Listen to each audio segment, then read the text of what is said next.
Okay, so to be honest with you, probably one of my favorite things about backpacking is actually a hammock. I know it's crazy when I tell people, they think I'm nuts.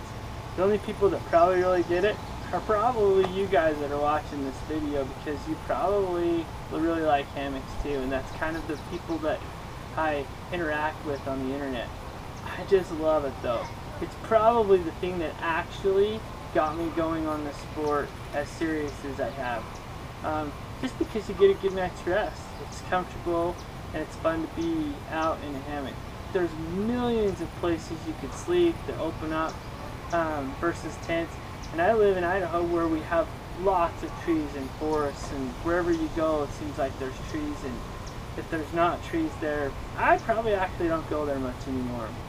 So I figured what I would do is show you my hammock and set it up, and show you how I set it up and some of the parts and pieces I use, tree straps, and how I hook my hammock to you. Some of you, this is just going to be old school, repetitive.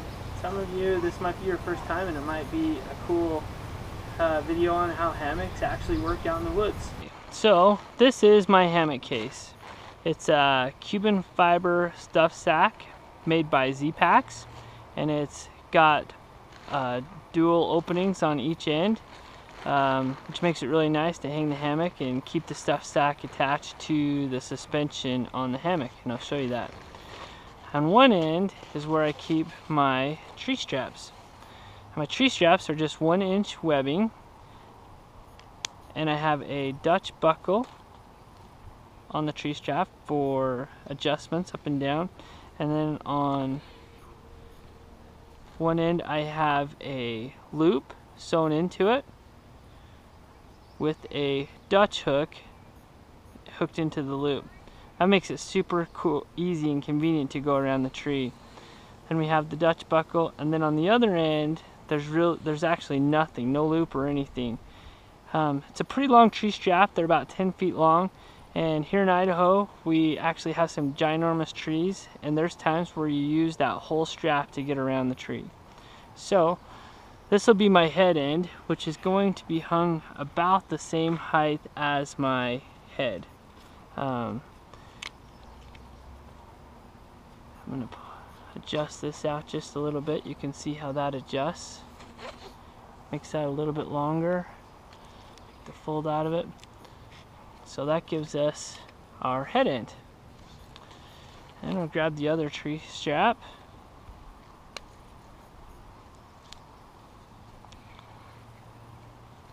And this will be my foot end, which will actually be a little bit higher than my head. I like it about 6 inches, maybe even a little bit more. Adjust that out just a little bit. That gives us our tree straps. Okay.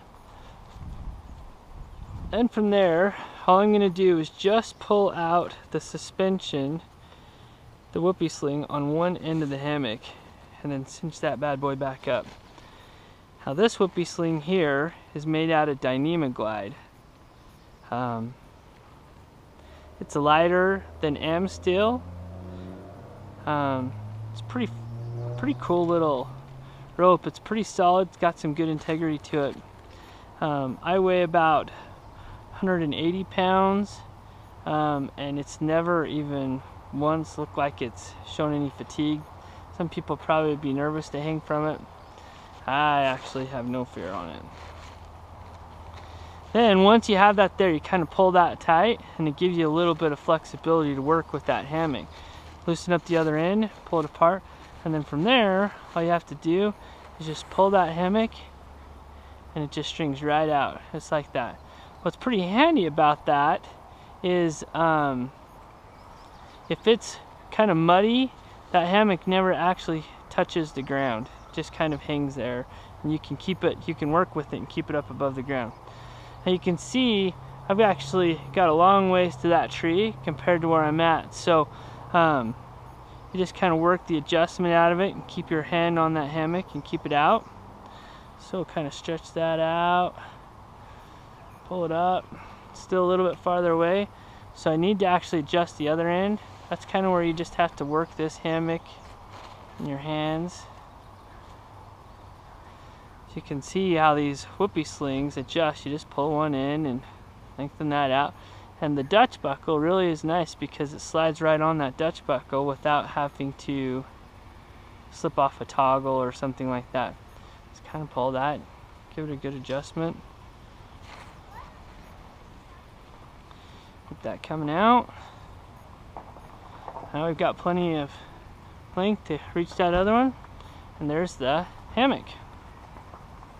Okay.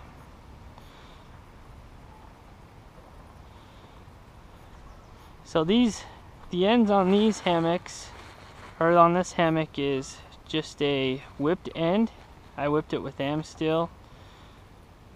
Run a ridge line there, and then to the whoopee sling. And that's it. Fan that bad boy out. And away she goes. Now, a lot of you might be going, what kind of material is that hammock made out of? This is Argon 90. Bought it from Dutch, and it's actually fantastic material for a hammock. You can see it might have just a little bit of stretch, which, to be honest with you, makes such a comfortable hammock to lay into. This bad boy is 9.5 feet long, or just a little bit less. And whatever the width of the fabric was is the width of it is. All I did is just put a rolled hem on the end, and that's it. Now, when you first set up your hammock, you can, you've got your sag. How I adjust the end is you sit in it to see if it's too high or too low, and you can sit in that and take your shoes off and sit there, and that is all you need for the length.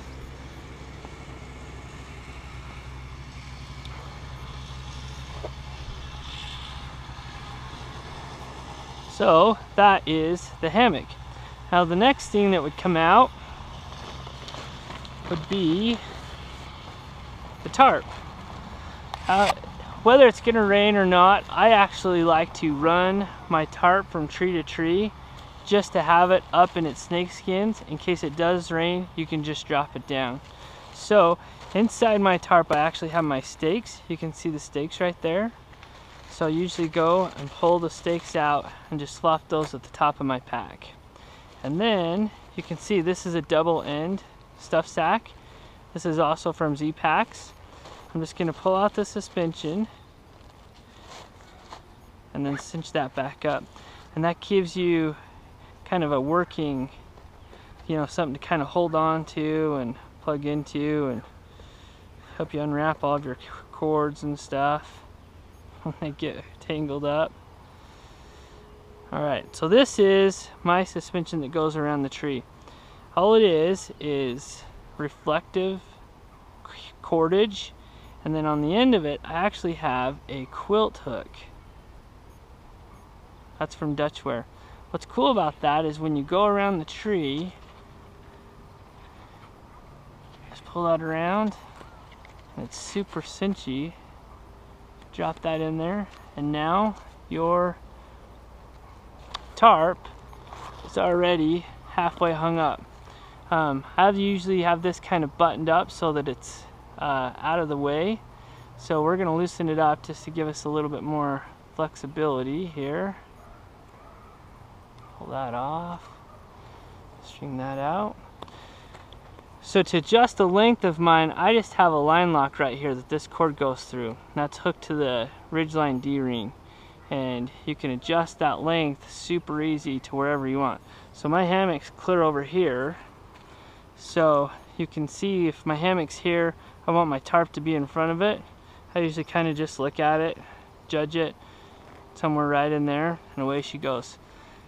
Once you have it up, you can kind of fine tune it. And again, you have that pull, something you can kind of pull against because that end's closed, and you just drag that out. There you go.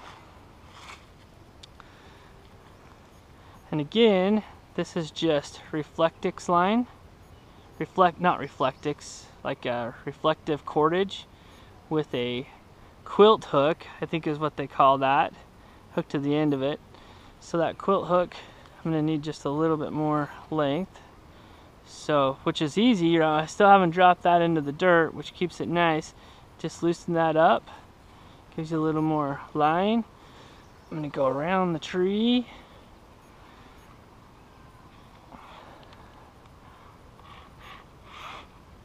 Hook it right there.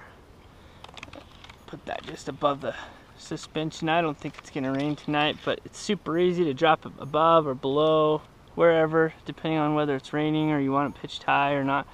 Then you can adjust it. Now you can see, because the hammock is a shorter hammock, I have a ton of tarp on this side. So I'm actually going to pull the tarp back that way. See if we can't get this undone. I'm going to pull it so it's more like right there, and then all I have to do is walk over here and pull this side. So now I've got a good foot and a half there, maybe even a little bit more here. So drop that down just a little bit, pull this one tight. So then once you kind of get your hammock kind of centered under that tarp, which is really easy, you could just see it's those little line locks, you just kind of cinch that bad boy up, and then I usually just put like a slippery half hitch right there. This side's pretty tight, give it another tug, and then just put a slippery half hitch right there. And that's it. Now that tarp, it's ready to just drop the sides down and away it goes. Now let's say the wind really came in and you needed to hunker down. It's just a matter of sliding this down the tree, getting it into your suspension, and bringing this side down into the tree too.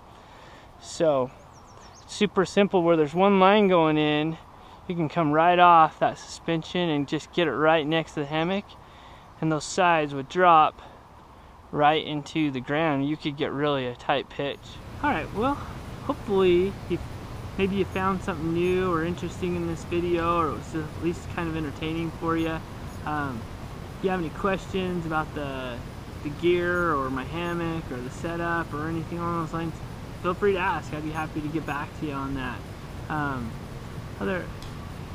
But I think I'm done. That's about it. There's nothing too amazing or cool about this stuff. It's just a hammock and you know, a couple trees. So I think I'm gonna hit the hay.